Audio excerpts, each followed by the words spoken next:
অরুন্ধতি, আয় সামনে আয়। রুদ্র, আমার উপর তোর প্রত্যেকটা আঘাতের প্রত্যেকটা যন্ত্রণার শোধ দেব আমি। এই রাজ পরিবারের কাউকে রেহাই দেব না আমি। শ্মশান করে দেবো এই ধুলিবাড়ি।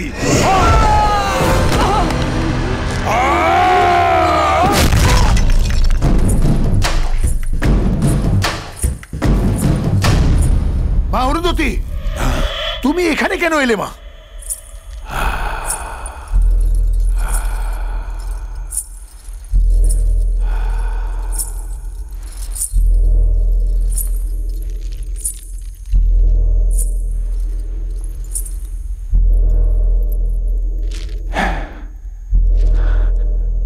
এই অরুন্ধতি, ছন্ডা, এ কি দেখি